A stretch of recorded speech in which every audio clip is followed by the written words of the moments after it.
warahmatullahi wabarakatuh. Alhamdulillah, lisan kita selalu memuji Sang Pencipta Allah atas segala nikmat yang dilimpahkan kepada kita, dan juga nikmat terbesar tentunya Islam dan iman, di mana dengan Islam dan iman kita jadi mengenal Tuhan kita Allah, dan juga dengan mengenalnya tentu kita akan selalu patuh mengerjakan perintahnya dan meninggalkan larangannya. Ujung-ujungnya akan mendatangkan kebahagiaan dunia dan juga balasan sempurna di surga nanti di akhirat. Selanjutnya kita panjatkan salam hormat kita kepada utusan Allah Nabi besar Muhammad sallallahu alaihi wa ala alihi wa sahbihi wasallam, sebagaimana Allah telah memerintahkan kita untuk mengucapkan salam hormat tersebut. Tentu tanpa mengurangi penghormatan kepada seluruh pengurus Dewan Dakwah mungkin, dan mungkin bagian divisi haji ya, atau siapapun yang menjadi penyebab acara ini, jazakumullah khairan karena sudah memberikan kesempatan kami untuk hadir di sini. Dan tentu saya duduk di sini bukan karena lebih tahu dan lebih pintar daripada Bapak Ibu sekalian, tetapi kita menjalankan firman Allah Subhanahu wa taala, fadzakir fa inna dzikra tanfa'ul mu'minin. Saling memberikan peringatan karena peringatan itu sangat bermanfaat bagi orang-orang beriman. Juga menjalankan sabda Nabi sallallahu alaihi wasallam, ad-dinun nasihah. Agama ini isinya semuanya nasihat. Baik, beberapa menit ke depan semoga Allah berkahi. Saya ingin mengajak Bapak Ibu sekalian kita menyadari kembali tujuan kita ada di sini. Maksud saya adalah di muka bumi ini. Pernah nggak Bapak Ibu sekalian kita duduk sejenak, kemudian kita merenung, kira-kira kenapa saya ada di sini? Apa semua rahasianya? Kenapa ibu saya yang ini? Kenapa ayah saya yang itu? Kenapa saya lahir dari suku ini? Kenapa saya berada di wilayah ini? Kenapa sistem ini semuanya ada? Kenapa ada pagi, ada siang, ada sore, ada malam, dengan begitu rapinya perputaran itu, terbitnya matahari, kemudian terbenamnya matahari, begitu juga dengan pergantian siang malam, pergantian musim. Semua di sekitar kita ada tumbuh-tumbuhan dengan beragam macam jenisnya, ada hewan-hewan juga dengan beragam macam jenisnya, dengan semua memiliki karakter-karakter tersendiri. Dan segala macam hal, bahkan di diri kita sendiri, sungguh terdapat keajaiban yang luar biasa. Siapa yang telah menata kedua mata kita seperti ini? Kenapa bukan 3 mata misalnya? Kenapa tangan 2, jari setiap tangan memiliki 5 jari? Begitu juga kita memiliki 2 kaki, dan seluruh perangkat yang ada di tubuh kita ini yang luar biasa, di mana manusia ini hanya memilih dan menikmati, tidak lebih daripada itu. Di saat Bapak Ibu lapar, maka kita hanya memilih pengen makan apa, yang gurih, yang manis. Di saat kita haus juga tinggal memilih, setelah itu kita menikmatinya. Lewat makanan dan minuman tersebut, ukuran sepertiga jari kita saja di tenggorokan kita sudah tidak pernah ada ikut campur lagi di makanan dan minuman tersebut, yang mana komposisi zat besinya dan intinya menjadi nutrisi buat tubuh itu akan diserap dengan sebuah sistem raksasa dalam tubuh kita. Kemudian yang tidak dibutuhkan akan menjadi kotoran yang harus kita keluarkan, juga tertata dengan sistem yang rapi.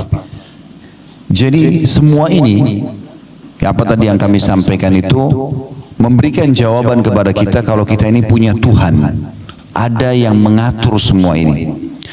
Dan jawaban atas pertanyaan saya tadi, apa kira-kira tujuan kita ada di sini, Allah telah kekalkan dalam Al-Quran sebagai Tuhan yang menciptakan kita dalam surah Az-Zariyat, surah nomor 51 ayat 56, ayat yang masyhur, wa ma khalaqtul jinna wal insa illa liya'budun. Aku tidak ciptakan jin dan manusia kecuali untuk menyembahku, patuh kepadaku. Jadi kalau ada yang bertanya, apakah memang saya diciptakan untuk sholat? Jawabannya iya. Apakah saya diciptakan untuk puasa? Iya. Baca Quran, jenguk orang sakit, bakti sama orang tua, berzikir, berdoa. Memang itu tujuannya. Tidak ada tujuan lain. Jadi Bapak Ibu tidak usah repot-repot cari tujuan lain selain daripada mengabdi kepada Allah. Bukan tujuan hidup kita, hanya sia-sia saja. Jadi kalau orang banyak membuang waktu dalam kelalaian selain ketaatan kepada Allah Subhanahu wa taala, menghabiskan waktu misalnya pada hal-hal yang sia-sia walaupun sifatnya mubah, kalau terlalu banyak juga di sana maka akan sia-sia dan orang akan menyesal.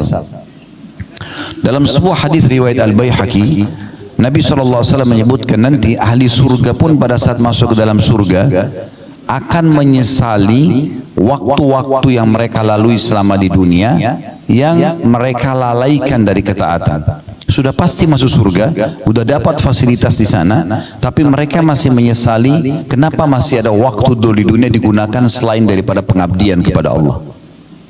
Mengabdi kepada Allah ini indah sekali. Mengabdi kepada Tuhan indah sekali. Solat itu kalau tidak ada kenikmatannya tidak akan dijaga oleh orang-orang yang memang menikmati solat itu. Sebagaimana juga maksiat ada kenikmatannya, tetapi kedua kenikmatan ini tidak akan pernah bisa disatukan. Tidak akan pernah bisa disatukan. Kalau orang sudah menikmati sholat, dia sudah komitmen menjaga setiap azan dia sholat misalnya, dia jaga 5 waktu sholat itu, maka pasti kenikmatan lawannya yaitu meninggalkan sholat akan hilang dari dia. Bahkan dia akan mengatakan, kenapa orang itu nggak sholat ya, sayang benar. Begitu juga sebaliknya, kalau orang meninggalkan sholat yang merupakan maksiat kepada Allah, maka kenikmatan sholatnya akan hilang. Oleh karena itu Bapak Ibu sekalian, kita harus betul-betul kembali kepada tujuan utama kita diciptakan, dan kemudian kita mengejar apa yang Allah janjikan sepanjang hidup kita. Itu target dalam kehidupan. Mulai sekarang ke depannya tidak lagi kelalaian yang kita lakukan. Semuanya kita harus tahu detik demi detik ini bermakna atau tidak. Sebagian ulama salaf itu sampai Bapak Ibu sekalian kalau mereka masuk ke WC, mereka menyuruh anak mereka untuk membaca kitab di depan pintu WC agar dia tidak sia-sia. Karena di WC nggak bisa berzikir, tapi dia tidak mau ada detik-detik masa hidupnya yang lewat tanpa ada ibadahnya. Yang penting dia dengar ilmu supaya ada faedahnya. Sampai seperti itu. Apalagi kalau mereka sedang tidak di WC, mereka akan terus tersibukkan dari ilmu ke ilmu. Mungkin nama Imam Nawawi rahimahullah tidak asing buat kita. Beliau meninggal di umur 39 tahun, belum 40 tahun sudah meninggal. Tapi siapa yang tidak kenal karya Imam Nawawi rahimahullah? Beliau dalam satu hari belajar di 13 guru dengan membahas 13 kitab yang berbeda. Artinya kalau Bapak Ibu hadir di pengajian seperti ini 1 jam misalnya, itu berarti satu tema. Imam Nawawi satu hari 13 kitab di 13 guru yang berbeda. Jadi dari pagi sampai malam sibuk dengan ilmu. Tidak ada waktu untuk hal-hal yang selain tujuan hidupnya. Belajar agama supaya dia tahu panduan hidupnya, kemudian dia mengerjakan apa yang diperintahkan dan meninggalkan apa yang dilarang. Itu orang yang memahami tentang masalah tujuan hidupnya. Orang yang memahami tujuan hidup ini juga akan mengetahui tentang masalah takdir, keputusan Allah Subhanahu wa taala. Karena kita sedang membahas tema pilihan Allah terbaik, maka kita tidak pasti luput membahas masalah takdir. Tolong digarisbawahi Bapak Ibu sekalian, Allah Subhanahu wa taala tidak menentukan takdir buruk. Semua takdir Allah itu baik. Semua takdir Allah baik. Allah menentukan semuanya dengan hikmahnya. Jadi cara memahaminya adalah semua Allah catatkan baik walaupun itu buruk di mata seorang hamba. Misal contoh, Bapak Ibu rasa setiap hari lapar kan? Rasa haus, rasa capek. Siapa di antara kita yang tidak pernah sakit misalnya? Tapi mungkin di mata manusia itu tidak enak, karena kalau ditanya apakah Anda mau lapar, Anda akan katakan tidak. Mau haus, Anda akan katakan tidak. Mau capek, Anda katakan tidak. Tetapi kalau kita lihat dengan kacamata agama, secara spiritual atau secara keimanan, maka kita akan faham ternyata semua itu dengan takdir yang luar biasa dari Allah Subhanahu wa taala baik. Karena dengan lapar akan nikmat seseorang itu makan. Dengan haus akan nikmat seseorang itu minum. Dengan capek akan nikmat seseorang itu istirahat. Coba bayangkan Bapak Ibu sekalian kalau kita sudah kenyang, habis makan 2 piring makanan misalnya, sudah sangat kenyang, lalu ditawarkan lagi ayam goreng, kambing bakar, masih mau makan kira-kira? Enggak. Tapi kalau kita lagi lapar, walaupun nasi sama sambal sama tempe saja lahap sekali makannya. Tapi orang sering memandang dengan mata dia, lapar itu jelek. Padahal sebenarnya itu adalah takdir Allah yang sangat baik. Karena dengan lapar nikmat kita makan. Begitu juga dengan haus. Kalau Bapak Ibu lagi tidak haus, lalu bertamu ke rumah orang, lalu ditanya, mau minum apa Pak? Mau minum apa Bu? Apa ya? Kita masih punya pilihan. Tapi kalau orang haus, saya pengen minum air es misalnya. Air dingin. Kita menikmati sekali pada saat kita minum air es tersebut misalnya. Contoh yang lain juga pada saat Bapak Ibu misalnya dari pagi sampai malam tidur terus. Mulai dari habis subuh misalnya udah tidur, cuma bangun sholat duhur tidur lagi, sholat asar tidur lagi, maghrib terus malam Bapak Ibu disuruh tidur lagi. Kira-kira bisa tidur gak? Enggak kan? Baik, kalau Bapak Ibu sudah aktivitas dari pagi sangat letih, maksimal waktunya sampai malam. Begitu malam kita ngantuk, tidur walaupun cuma sejam 2 jam, nikmatnya luar biasa. Berarti capek itu perangkat untuk menikmati tidur itu. Karena orang kalau tidak capek nggak lelap tidurnya. Banyak orang menganggap capek itu tidak baik. Sakit misalnya. Siapa di antara kita tidak pernah flu, demam, kesel? Semua orang merasakan. Kalau Bapak Ibu sendirian yang rasakan, mungkin Anda bisa anggap itu sebuah azab. Tapi kan semua orang rasakan.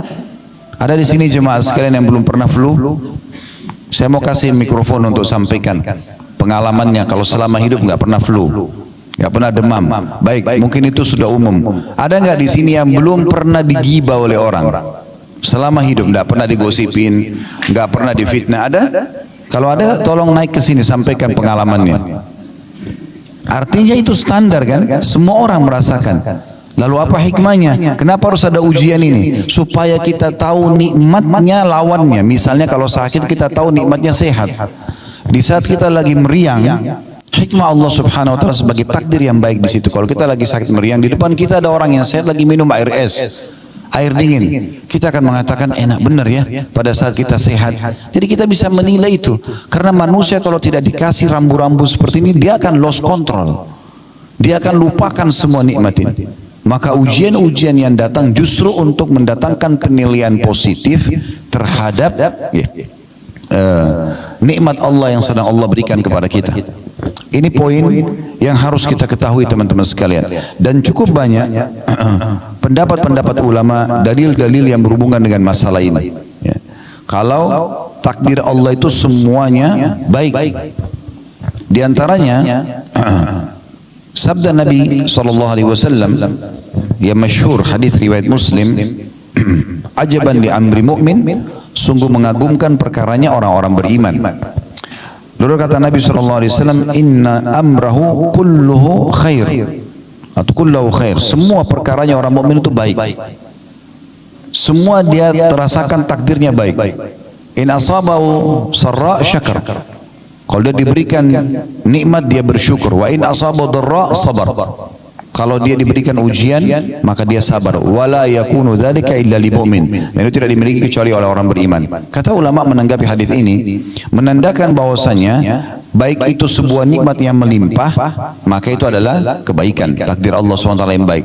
Baik itu sebuah ujian, juga itu adalah takdir yang baik Allah Subhanahu wa taala. Tapi orang beriman yang bisa menilai ini. Bagaimana kita sekarang merasakan dan menilai kalau ujian itu adalah sebuah nikmat? Sakit, diganggu orang, segala macam. Allah Subhanahu wa taala memudahkan Bapak Ibu sekalian agar kesalahan-kesalahan yang kita lakukan ini itu memiliki banyak opsional agar bisa dibersihkan. Karena kan setiap pelanggaran akan ada hukumannya ya. Misal Bapak Ibu kerja di satu perusahaan, maka kalau orang melanggar peraturan perusahaan akan ada hukuman. Kalau mungkin biasa di perusahaan itu SP, surat peringatan 1, SP1, SP2 dan seterusnya. Nah sampai terakhir puncaknya di PHK misalnya, ada hukuman. Nah orang juga kalau melanggar hukum Allah ada hukumannya. Allah memberikan banyak kita opsi supaya hukuman yaitu tidak menimpa kita. Seperti misalnya taubat. Selain taubat datangnya ujian-ujian. Sakit, gangguan orang. Ternyata itu menyelamatkan kita dari siksaan nanti di akhirat karena perbuatan kita. Makanya Nabi SAW mengatakan dalam sebuah hadis riwayat Muslim, tidak ada yang menimpa seorang muslim dari letih, tidak ada yang menimpa seorang muslim dari letih, capek, gangguan orang, penyakit, bahkan duri yang menusuk tubuhnya kecuali jadi pengampunan dosa-dosanya. Kalau ada sesuatu yang Bapak Ibu tidak suka terjadi dalam hidup, perhatikan baik-baik. Kalau itu memang menimpa Anda dan tidak umum menimpa orang, biasanya memang disebabkan karena kesalahan kita sendiri. Ada orang sengaja balap-balap, ugal-ugalan, jatuh, patah, tabrakan, lumpuh karena perbuatan dia. Nah orang banyak menilai juga ini sebagai takdir buruk, sebenarnya tidak. Bukan seperti itu. Bahkan kemahamurahan Sang Pencipta Allah ini luar biasa Bapak Ibu sekalian. Sampai-sampai Allah memberikan kita kebebasan sepenuhnya untuk memilih. Bapak Ibu pada saat mau hadir di sini tadi, kan tidak ada dalam syariat Islam harus pakai baju warna ini. Hari Senin misalnya harus pakai baju warna ini, hari Selasa harus pakai warna ini, ya harus pakai penutup kepala warna ini, tidak ada sama sekali. Yang ada disuruh pakai pakaian tutup aurat, selesai. Setelah itu bebas kita. Kan begitu. Dan terlalu banyak khiyarat atau pilihan-pilihan yang Allah berikan kepada kita, termasuk dalam memilih makanan, memilih minuman, memilih tempat kerja, memilih pasangan hidup, semua di tangan kita. Di saat seseorang mau menikah misalnya, Allah hanya mudahkan dia memiliki pilihan 1, 2, 3, 4, 5, lalu dia yang tentukan, saya mau nikah sama si A. Ada perusahaan A, B, C, dia mau kerja, dia tinggal tentukan, saya mau kerja di perusahaan B misalnya. Semua diberikan kesempatan. Bahkan lebih besar daripada itu, untuk beriman ataupun kafir kepada Allah, Allah mengatakan faman syaa falyu'min wa man syaa falyakfur. Siapa mau beriman silahkan, maka dia akan dapat semua apa yang dijanjikan untuk orang beriman, kebahagiaan di dunia dan juga balasan sempurna di akhirat. Wa man syaa falyakfur, siapa yang mau berkufur silakan saja. Nanti teman-teman sekalian, orang-orang kafir yang masuk ke dalam neraka itu masuk ke dalam neraka dalam kondisi meyakini keadilan Allah Subhanahu wa taala. Karena yang membuat mereka masuk pilihan mereka sendiri. Begitu luar biasanya Allah berikan kebebasan kita untuk memilih. Tinggal bagaimana kita menentukan jalan kita masing-masing.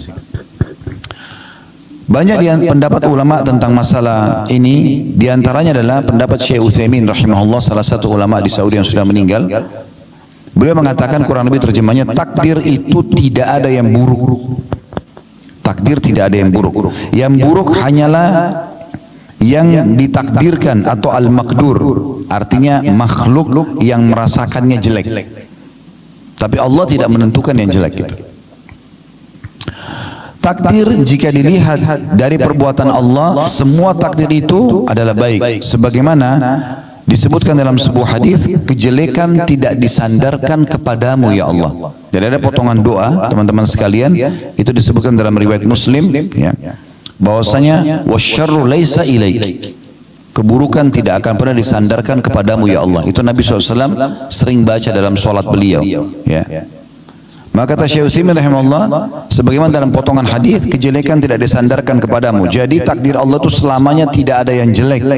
Karena ketetapan takdir itu ada karena rahmat dan hikmah Allah. Kejelekan murni hanya muncul dari pelaku kejelekan itu sendiri. Karena Allah sudah tentukan ya, misalnya ada pelanggaran akan kena hukuman ini. Nah karena dia melanggar, dia kenalah hukuman tersebut. Nah biasanya orang anggap itu adalah takdir buruk. Padahal sebenarnya bukan takdir buruk. Itu takdir baik. Bahkan seringkali Bapak Ibu sekalian, ada hal-hal yang kita anggap buruk, ya, padahal sebenarnya itu bentuk kasih sayang Allah kepada seorang hamba. Nanti akan saya berikan contoh dalam masalah itu. Saya selesaikan dulu apa yang dikatakan oleh Syekh Utsaimin rahimahullah. Kata beliau, jadi kejelekan itu murni hanya muncul dari pelaku kejelekan, sedangkan Allah itu hanya berbuat baik selama-lamanya.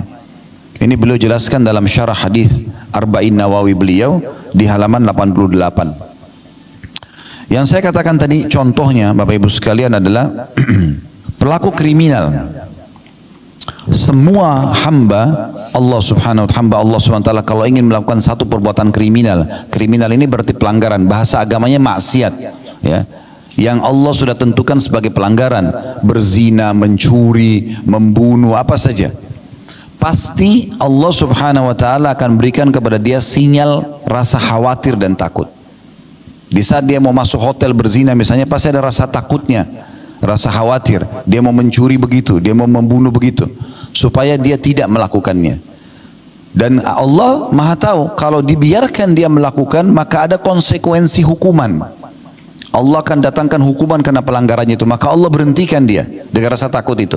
Tapi kalau tetap saja dia lakukan, maaf, tetap dia masuk ke dalam kamar hotel, tetap saja dia masuk ke kamar hotel, tetap dia berzina misalnya, maka Allah datangkan peringatan yang lainnya. Peringatan yang lain itu adalah seperti misalnya ada orang yang melihat dia, supaya dia merasa malu. Kalau dia tidak mau juga tahu itu, tetap diulangi terus perbuatannya, peringatan lebih besar datang. Sampai pada tingkat ada orang yang terjadi gempa, rubuh hotel tersebut, ditemukan jenazahnya lagi dalam kondisi tidak berpakaian. Allah permalukan. Itu pun semuanya dengan hikmah Allah Subhanahu wa taala. Karena kalau dibiarkan akan lebih berat hukumannya nanti di akhirat. Seorang pencuri misalnya, sebelum dia mencuri punya rasa takut. Allah datangkan, kalau dia berhenti maka dia akan aman.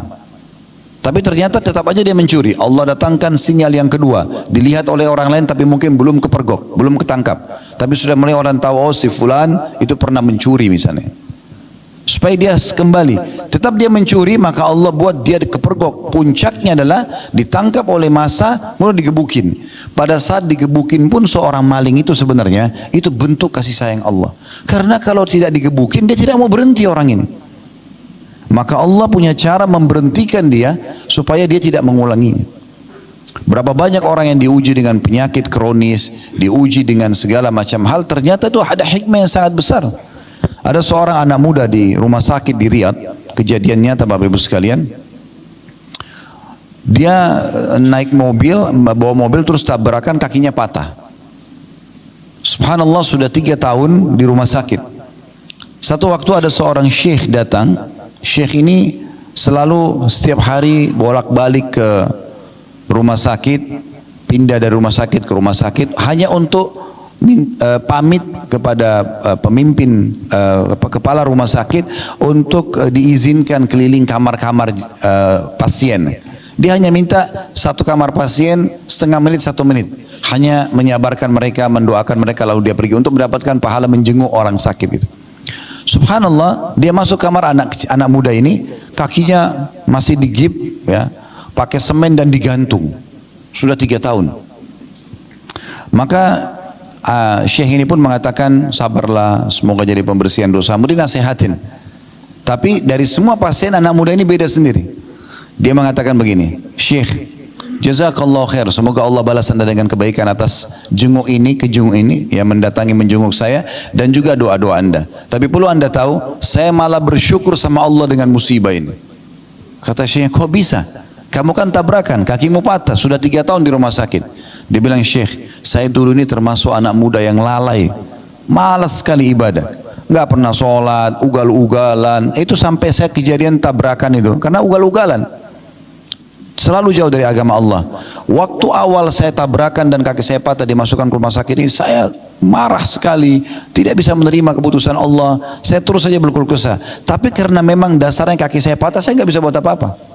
Dokter pun nggak bisa buat apa-apa. Sampai akhirnya saya pun mulai merenung, mulai berpikir, sampai pada puncak saya merasakan ini adalah bentuk kasih sayang Allah. Karena kalau saya tidak diginikan, saya memang tidak mau berhenti dulu ugal-ugalan, balap-balap, ganggu orang, mabuk-mabukan, ganggu, buat banyak kesalahan.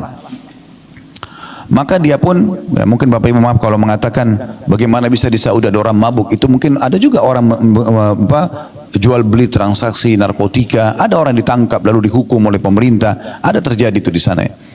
Yang jelas dia bilang, dan sekarang setelah saya bisa menerima takdir Allah itu, karena saya punya banyak waktu di kamar rumah sakit ini, maka saya pun bisa leluasa ibadah. Sekarang saya beritakan berita gembira, Syekh, saya nggak pernah tinggalkan sholat 5 waktu, on time. Yang kedua, saya sekarang hafal 30 juz Al-Quran. Di atas ranjang ini saya hafal 30 juz Al-Quran. Karena saya banyak waktu, hanya saya mulai baca Quran, saya mulai hafal, dan sekarang saya hafal Quran. Dan saya bersyukur dengan Allah atas ujian ini. Subhanallah, semua penuh dengan hikmah. Ada kisah yang lain, seorang dosen di Ummul Qura, Dr. Muhammad, beliau menceritakan dalam salah satu ceramahnya, saya hanya menukil ini tentang bagaimana kita memahami keputusan Allah itu luar biasa. Sangat baik sebenarnya, tapi tinggal bagaimana makhluk ini kita sebagai hamba berhusnudzon, bersangka baik kepada Allah walaupun buruk di mata kita. Beliau menceritakan tentang seorang sahabatnya melamar seorang wanita. Setelah sepakat, sudah cocok semuanya, ditentukan hari pernikahan. Subhanallah, 2 minggu sebelum acara pernikahan, tiba-tiba saja tanpa sebab apa-apa, pihak perempuan, si anak perempuannya membatalkan pernikahan. Dan dia mohon-mohon sama orang tuanya, tolong batalkan pernikahannya, saya tidak mau nikah sama laki-laki ini. Maka si laki-laki ini bingung, apa sebabnya? Dia coba konfirmasi, karena ini sudah deal, sudah oke, tanggal sekian akan menikah. 2 minggu lagi akan ada acara, undangan sudah disebarluaskan. Ini gimana memahaminya? Ini bagaimana cara menanggapi masalah ini? Maka dia tanya ke orang tua perempuan itu, mereka bilang kami tidak bisa buat apa-apa. Kami sudah coba ngerayu anak ini, kami sudah jelaskan tentang menjaga nama baik, kami sudah jelaskan pernikahan itu baik dalam agama, tapi tetap aja dia tidak mau. Pokoknya dia minta dibatalin. Kata Dr. Muhammad, beliau mengatakan akhirnya dibatalkan pernikahan tersebut. Dari semenjak pembatalan pernikahan dia bilang, teman saya ini terus berdoa sama Allah. Sekarang satu masjid sholatnya, antara azan iqamah, saya duduk di sebelahnya, yang saya dengar, ya Allah kembalikan wanita ini kepada saya menyukainya, mudahkan pernikahan kami, minta semua kebaikan. Dia bilang saking seringnya berdoa ini, antara azan dan iqamah, kalau lagi ketemu misalnya sholat malam sama-sama, dia berdoa lagi sama, kalau apa saja kesempatan ibadah dia selalu berdoa, minta khusus untuk kembali wanita itu suka sama dia dan mau menikah. Kata Dr. Muhammad, saking saya prihatinnya sama dia sampai saya mengatakan, saya pun angkat tangan ke langit mengatakan, ya Allah mudahkan buat teman saya. Tapi subhanallah, berjalan sampai 2 pekan berturut-turut, lewatlah hari H kesepakatan pernikahan, perempuan ini dilamar oleh laki-laki lain, menikah dia. Perempuan itu menikah sama laki-laki lain. Coba bayangkan kalau kita di posisi orang ini, berat sekali gitu. Karena dia sudah oke, dia sudah suka, perempuan itu suka, tiba-tiba batal tanpa sebab. Ditanya kenapa, pokoknya sudah tidak mau aja. Dan akhirnya menikah sama orang lain. Kata Dr. Muhammad, setelah menikah tentu laki-laki ini sudah batalin doanya ya. Karena kita tidak boleh minta orang cerai sama suaminya, gitu kan. Tidak boleh juga tidak ada juga poliandri dalam Islam. Nggak boleh perempuan punya 2 suami, gitu. Dia berhentikan doa. Lalu dia bilang, Dr. Muhammad yang cerita, saya baru melihat hikmah Allah subhanahu wa ta'ala, bagaimana sayangnya Allah sama teman saya ini, justru setelah wanita itu nikah sama laki-laki yang jadi suaminya sekarang. Sebulan setelah pernikahan, payudara perempuan ini itu sebelah kanan kena kanker ganas dan harus dipotong. Ini bulan pertama pernikahan. Ya kalau kita bilang Indonesia masih bulan madu. Bulan kedua, kanker itu tumbanya menyebar ke payudara sebelah kiri dan juga harus dipotong. Ini kisah nyata. Dan bulan ketiga, urat saraf otak bagian belakang wanita ini itu ada bermasalah sampai membuat kedua matanya buta. Dan di bulan keempat wanita itu meninggal dunia. Apa kata Dr. Muhammad? Subhanallah, kalau teman saya ini ya, menikah sama wanita tersebut, mungkin dia cuma jadi pengurusnya dan mungkin makin sakit dia karena sudah interaksi biologis, sudah jadi suaminya. Tapi Allah punya hikmah yang luar biasa menyelamatkan kita dari hal-hal yang mungkin di mata kita baik, tapi mungkin tidak baik di mata Allah Subhanahu wa taala. Allah ini Bapak Ibu sekalian lebih sayang kepada kita daripada sayangnya ibu kita kepada kita. Dalam hadis Bukhari disebutkan, pernah Nabi SAW selepas selesai memenangkan peperangan, rupanya di tawanan musuh ada satu ibu ini masih masa menyusui. Dia kehilangan anaknya. Kemudian dia datang ke tawanan perang, dan setiap kali dia lihat anak kecil diangkat, dibalik, dilihat mukanya bukan anaknya, diturunkan lagi sampai dia dapat anak dia.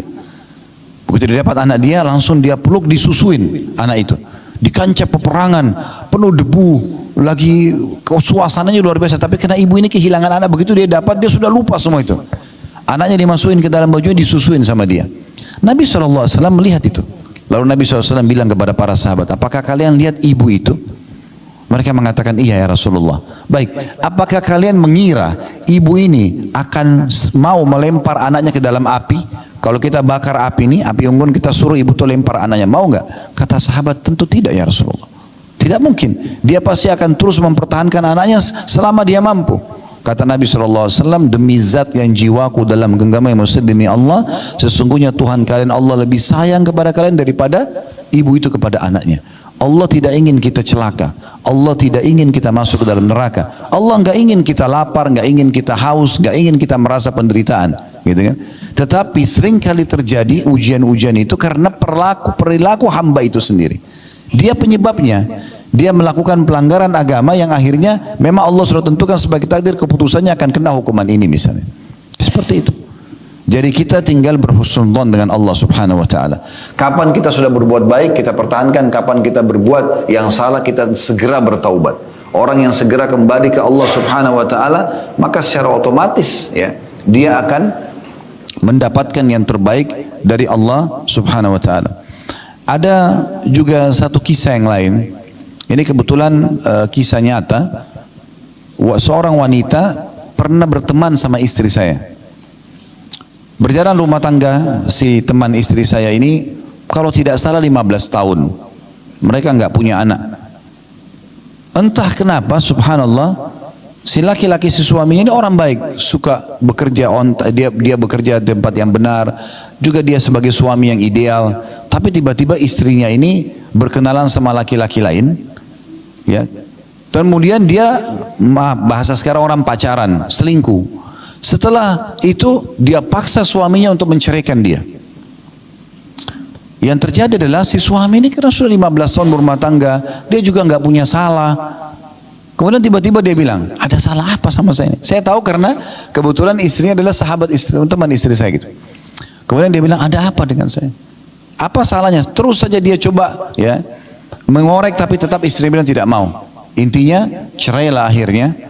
Ya, dan itu sangat menyakitkan bagi si laki-laki ini. Kemudian perempuan itu nikah sama selingkuhannya. Kisah nyata ini. Ini kebetulan kami tahu betul kisahnya.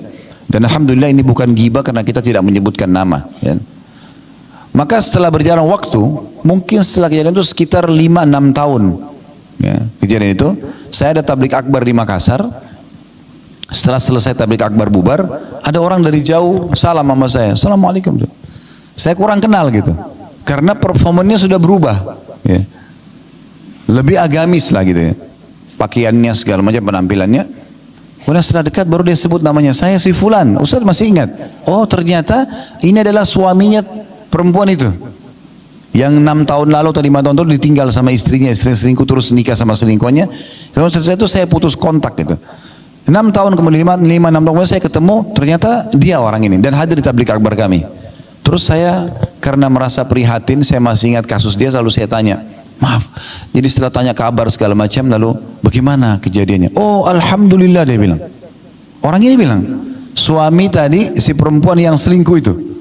Alhamdulillah. Oh kenapa alhamdulillah? Alhamdulillah setelah saya ditinggalkan dulu memang saya sempat terpukul. Karena istri saya meninggalkan saya, apalagi nikah sama laki-laki lain.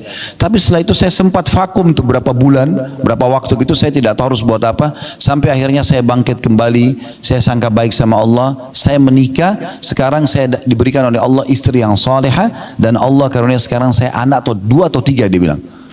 Dulunya dia nikah 15 tahun gak punya anak. Istrinya juga jauh dari agama, tidak berhijab segala macam. Sekarang Allah kasih gantinya wanita salihah, punya anak dan dia sangat bahagia. Subhanallah, kata Nabi SAW apa? Innamas sadmatu fil ula. Sebenarnya pukulan yang dirasakan dari ujian itu hanya di awal saja. Setelahnya itu sudah jadi biasa sebenarnya. Tinggal bagaimana kita harus memahami poin penting Bapak Ibu sekalian. Memang dalam kehidupan kita di muka bumi ini ada 2 sayap kita. Kalau saya bahasakan sayap supaya mudah difahami. Sayap yang pertama supaya berimbang. Tapi ini dua-duanya harus berimbang kiri kanan ya. Itu adalah syukur di saat nikmat ada. Sayap kedua, sabar di saat ujian ada. Ini 2 sayap tidak boleh berpisah. Dan dua-duanya ini dengan hikmah Allah SWT. Semua takdirnya Allah baik di situ. Kalau nikmat sedang melimpah, supaya nikmat itu terus bertahan, makan, minum, apa saja kesehatan, keturunan, alhamdulillah kita syukuri. Nah kalau ujian datang, kita sabari. Sabar apa maksudnya? Bukan duduk manis elus dada, tidak. Sabar dalam Islam adalah menerima takdir Allah, kemudian ikhtiar mencari jalan keluar. Contohnya supaya mudah difahami. Kalau Bapak Ibu bangun tidur pagi hari flu, tadi malam tidur nggak sakit nggak apa. Tapi tiba-tiba kita bangun meriang, flu, batuk tanpa sebab. Di sini perangkatnya adalah sabar. Apa itu sabar? Oh, Allah sedang menguji saya. Terima dulu itu. Ujian diterima dulu. Kemudian ikhtiar, minum obat, ke dokter, minum minuman hangat. Karena ini pasti akan datang dalam ujian kehidupan kita nih. Kenapa tadi saya sudah sebutkan hikmahnya? Di antara hikmah ujian adalah supaya kita bisa menilai besarnya nikmat, kenikmatan gitu ya. Dan juga supaya kita tahu kita punya Tuhan Allah Subhanahu wa taala yang di saat nikmat melimpah kita syukur, di saat kita sedang ada musibah atau cobaan kita sedang bergantung dan lebih dekat kepadanya. Kadang-kadang teman-teman sekalian mungkin pernah alami dalam kehidupan kita, pasti semua kita pernah alami, di saat ujian sedang datang kita bisa meneteskan air mata kepada Allah. Sujud, menangis, ya Allah berikan jalan keluar, ya Allah begini dan begitu. Mungkin di saat sedang musibah itu sudah diangkat oleh Allah, sudah enggak lagi kita mau nangis susah. Itu mahal sekali itu. Saya pernah subhanallah punya pengalaman pribadi di Waktu kami mau buka restoran pertama kali di Kalibata City, sekarang sudah pindah ke Condet. Waktu itu beberapa tahun yang lalu, mungkin sekitar 10 tahun yang lalu, sempat kami bekerja sama satu developer untuk coba bagaimana nih mendesain segala macam. Lama sekali nggak dikerja-kerjain, berbulan-bulan, sementara sewa berjalan, ini belum selesai-selesai. Coba saya ganti orang lain, yang satu, yang kedua, sampai hanya ketemu alhamdulillah dengan orang yang ketiga kalau nggak salah, itu yang menyelesaikan proyek itu. Tapi subhanallah, di saat itu sedang datang, saya coba nikmati saja. Walaupun kita memang merasa berat, tapi saya coba nikmati saja. Kemudian saya coba ikhtiar, menerima dulu keputusan Allah ini. Satu waktu saya ada khutbah Jumat di Otista, di kampus statistik waktu itu. Saya datang lebih cepat, sekitar jam 11-an sudah datang. Kebetulan saya juga belum sholat duha. Saya masuk ke belakang mimbar, kemudian saya sholat di situ. Tahiyat masjid, sholat duha, sambil saya juga berkeluh kesah kepada Allah Subhanahu Wa Taala. Satu lagi sujud, minta dimudahkan urusan ini. Rupanya antara mimbar sama dinding masjid itu ada celah kecil. Di situ rupanya ada satu jemaah masjid. Beliau sudah rambutnya sudah putih, terus kemudian melihat tempat itu, celah itu, lalu dia lihat saya rupanya. Saya tidak tahu. Selepas saya sholat, saya keluar dari tempat itu menuju ke depan mimbar, nunggu waktu sholat Jumat untuk naik ke mimbarnya. Terus bapak ini datang kepada saya, setelah salam terus dia bilang, Ustaz, Ustaz sudah pernah susun belum doa-doa? Karena saya kalau biasa khutbah Jumat, kalau di akhir di khutbah kedua, waktu itu saya sering baca semua doa yang dimulai dengan Rabbana, Rabbana. Ya, dan diambil dari ayat Al-Quran. Ini pernah nggak Ustaz susun? Saya bilang saya belum susun. Insya Allah satu waktu nanti Pak. Gitu. Terus dia tanya sama saya gitu, tiba-tiba dia bilang, Ustaz, tadi saya lihat dari celah antara mimbar sama tiang ini, Ustaz tadi sujud lama benar. Berdoa apa Ustaz? Saya bilang saya lagi berkeluh kesah sama Allah Pak. Jadi ada satu pekerjaan yang belum selesai, bagi saya minta pertolongan sama Allah. Dia bilang, terus dia bahasan sama saya, dia ambil pegang rambutnya. Dia bilang, Ustaz, saya sampai rambut saya memutih seperti ini. Karena seluruh kepalanya putih bapak itu, subhanallah, sudah berumur. Dia bilang, saya sampai rambut saya putih seperti ini, belum pernah saya rasakan nikmatnya sujud seperti itu. Saya berharap saya bisa sujud seperti itu. Subhanallah, saya langsung muhasabah, introspeksi diri, saya mengatakan, bagaimana Allah sayang dengan saya, mendatangkan ujian tersebut supaya saya bisa nikmati sujud itu. Mungkin tidak akan dinikmati kalau memang tidak ada ujian. Bahkan orang sholat buru-buru karena merasa semuanya nikmat sedang melimpah pada dia. Teman-teman sekalian, Allah sangat menyukai kalau ujian sedang ada, datang kepada kita, kita menerimanya. Dan kemudian kita bersyukur kepada Allah Subhanahu Wa Taala atas ujian tersebut dengan cara kita berusaha meningkatkan skill kita dengan cara mencari solusinya. Karena salah satu hikmah ujian adalah kita belajar untuk bisa lebih menguasai ya sesuatu yang akhirnya menambah pengalaman hidup kita. Karena kalau kita tidak punya pengalaman hidup juga kita jadi vakum dalam kehidupan ini. Itu salah satu juga hikmah daripada ujian tersebut. Baik, kita kembali ke masalah tadi. Nabi SAW mengingatkan perkara orang mukmin kalau diberikan nikmat dia bersyukur, kalau diberikan ujian dia bersabar, gitu kan? Dan ini harus berimbang Bapak Ibu sekalian. Jangan sampai nikmat ada, Bapak Ibu bersyukur. Lagi sehat, lagi ada makanan, ada rezeki, ada pekerjaan, alhamdulillah. Tapi begitu ujian datang, keluh kesah. Ini nggak berimbang hidupnya nanti. Kemudian juga ada orang sebaliknya, kalau ada ujian datang, kayak dia masih miskin misalnya hidupnya, dia bisa terima. Tapi begitu Allah bukain pintu rezeki, dia nggak bersyukur. Ini nggak berimbang. Harus berimbang keduanya. Dan pasti akan datang ujian dalam hidup kita. Dan itu bagaimana kita tinggal bersangka baik sama Allah, menjadikan sebagai momentum untuk belajar dan dapat pengalaman lebih baik lagi. Nabi Muhammad SAW juga diuji. Bahkan Nabi SAW dalam hadis Bukhari pernah dijenguk oleh seorang sahabat. Beliau lagi demam, saking panasnya tubuh beliau, sampai panasnya tembus di selimut itu. Sahabat ini pegang sambil mengatakan, ya Rasulullah, sesungguhnya anda ditimpa demam yang tidak normal nih. Luar biasa ini. Kata Nabi SAW, iya, aku diuji oleh Allah 2 kali lipat dari ujian kalian. Artinya kalau demamnya kita maksimal 40, mungkin Nabi bisa 80 derajat, itu panas sekali. Nabi nih, kekasih Allah, tapi diuji begitu.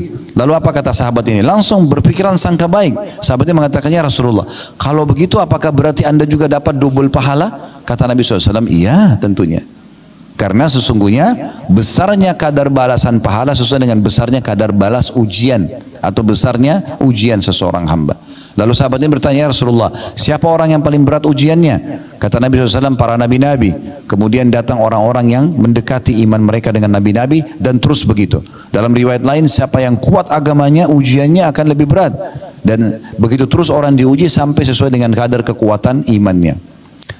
Di poin ini Bapak Ibu sekalian, saya berharap jangan menilai negatif ya. Jangan bilang kalau begitu, saya tidak usah menjadi orang yang kuat imannya karena ujiannya berat.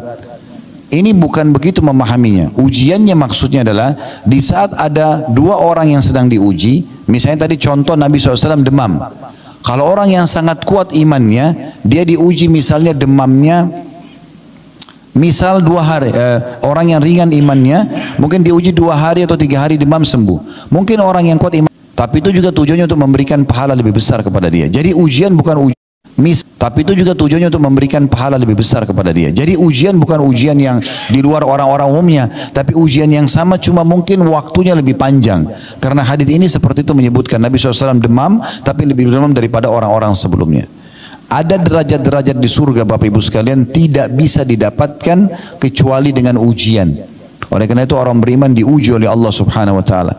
Dan ingatlah Nabi SAW itu Bapak Ibu sekalian tidak pernah berkeluh kesah dalam ujian Allah Subhanahu wa taala. Meninggal istri beliau Khadijah di masa-masa dakwah lagi membutuhkan Khadijah di saat itu di Mekah. Ya, meninggal dari 7 orang anak Nabi SAW, 6 orang meninggal di masa hidup beliau. Bayangkan kita punya 7 anak, 6-nya meninggal di masa hidup beliau. 3 anak laki-laki semua meninggal masih bayi. Qasim, Abdullah dan Ibrahim. Qasim dan Abdullah dari Khadijah, Ibrahim dari Maria. Kemudian 4 anak perempuan beliau, 3 meninggal di masa hidupnya. Ya, Ruqayyah, Ummu Karthum dan Zainab meninggal di masa hidup Nabi SAW. Nanti Fatimah saja satu-satunya anak beliau yang meninggal 1 tahun setelah meninggalnya Nabi SAW. Tapi meninggal 7 anaknya di masa hidup beliau. Bagaimana pamannya sendiri Abu Lahab sekaligus besannya menyuruh menceraikan anak Nabi SAW yang kemudian juga dia menjadi musuh utama, paman kandungnya. Ya, dan seterusnya, paman yang dicintai Abu Talib menolong dakwah, tapi setelah hidupnya tidak mau mengucapkan syahadat. Sampai Nabi SAW sedih. Dan sekian banyak ujian semasa hidup, lagi sujud di depan Ka'bah dilemparin kotoran, ya beliau sabar, diganggu dikatakan penyihir, dukun, penyamun, pendusta, beliau biasa saja. Begitu juga di Madinah, ujian-ujian dari orang munafik. Setiap kali Nabi SAW sampaikan sebuah peraturan agama, orang munafik mengatakan Muhammad ini ngawur, Muhammad ini gini dan seterusnya. Jadi banyak sekali ujian dalam hidup Nabi SAW. Dia diuji oleh Allah SWT. Tapi tujuannya untuk memberikan derajat yang tinggi nanti di surga. Ya. Kadang-kadang juga Allah Subhanahu Wa Taala memberikan ujian Bapak Ibu sekalian itu untuk memberikan yang terbaik buat kita. Seperti contohnya, ada sebuah hadis, ya, kata Nabi SAW, Allah berfirman kepada para malaikatnya, mengatakan, luaskanlah, lapangkanlah rezeki hambaku si fulan, karena dia kalau diluaskan dia bersyukur. Tahanlah, ya, batasilah rezeki hambaku si fulan, yang lain lagi, karena kalau kau bukakan rezekinya maka dia akan kufur. Saya tutup dengan sebuah kisah. Seorang teman saya, sahabat dekat saya dulu, sudah meninggal rahimahullah. Beliau tinggal di salah satu kota di Indonesia ini. Subhanallah, kami berteman dari masih bujang dulu sampai setelah berumah tangga, semua sudah punya anak, semua punya pekerjaan. Tapi rata-rata teman-teman yang saya kenal, semua sudah Allah bukakan pintu rezeki. Tapi satu teman saya ini tetap dalam kondisi yang sama. Kondisi yang sama, sampai hidupnya kalau setiap hari pun mau makan itu harus mencari, kadang-kadang dibantu oleh orang, jadi agak susah gitu. Satu waktu saya pernah tablik akbar di kota beliau, kemudian kami sama-sama setelah tablik akbar mau ke kota yang lainnya, tapi lewat darat, sekitar 1,5 jam, 1 jam naik mobil. Di tengah jalan sambil ngobrol, dia bilang sama saya mau ikut ke sana. Oke, silahkan. Di tengah jalan kami sambil ngobrol, bernostalgia dulu pada saat masih bujang, kami sama-sama di Madinah dulu, beliau kerja, saya kuliah. Kemudian setelah itu sampai satu waktu lagi jalan ada satu mobil ugal-ugalan, balap-balap gitu, dan melewati mobil kami, dan saking kencangnya mobil itu sampai membuat mobil kami goyang gitu.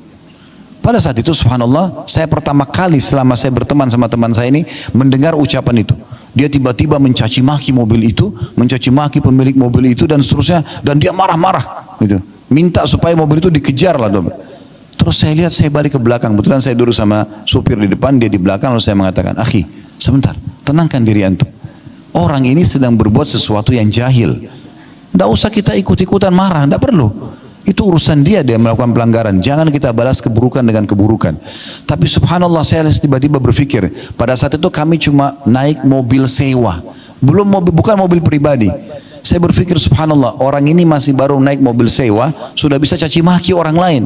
Bagaimana kalau dia pakai mobil pribadi gitu? Maka Allah biarkan dalam kondisinya supaya dia tetap dalam ketakwaannya. Itu demi kebaikannya. Allahu a'lam. Jadi Bapak Ibu sekalian, kesimpulannya adalah bagaimana kita selalu bersangka baik kepada Allah Subhanahu wa taala. Allah tidak menentukan takdir kecuali kebaikan, tinggal bagaimana kita mengambil hikmahnya. Kalau kita sedang diberikan nikmat, bersyukur, diberikan ujian, kita bersabar, tetap dengan sangka baik. Sebagai penutup, hadis Nabi SAW atau riwayat dari Nabi SAW, beliau kalau sedang melimpah nikmat, beliau mengucapkan alhamdulillahilladzi bi ni'matihi tatimmus shalihat. Segala puji bagi Allah yang dengan izinnya semua kebaikan tersempurnakan. Itu kalau ada nikmat. Kalau sedang ada ujian, Nabi SAW mengatakan alhamdulillahi ala kulli hal. Segala puji bagi Allah dalam setiap keadaan. Musibah sedang datang, Nabi mengatakan alhamdulillah ala kulli hal. Semua dengan bersangka baik kepada Allah Subhanahu wa taala. Jadikan momentum justru kalau kita diuji oleh Allah Subhanahu wa taala untuk lebih dekat kepadanya. Allahu a'lam. Kita berharap Allah Subhanahu wa taala memberkahi majelis kita ini. Allah jadikan sebagai tambahan ilmu yang bermanfaat dan juga dijadikan sebagai tambahan amal kita pada hari kiamat. Semoga semua yang hadir dalam acara offline ini ataupun juga online dipenuhi semua hajat-hajatnya, dimaafkan kesalahannya, disembuhkan penyakitnya, diluaskan rezekinya, diberkahi sisa umurnya semua di atas ketaatan, serta dimaafkan seluruh kesalahan masa lalu dan ditutupi semua aib-aibnya, serta semoga Allah Subhanahu wa taala menyatukan kita semua di surga firdausnya tanpa hisab. Semoga disatukan dalam majlis ilmu yang mulia ini. Baik, kalau ada benar pasti dari Allah, kalau ada salah dari saya mohon dimaafkan. Subhanakallahumma bihamdika asyhadu an la ilaha illa anta astaghfiruka wa atubu ilaik. Wassalamualaikum warahmatullahi wabarakatuh.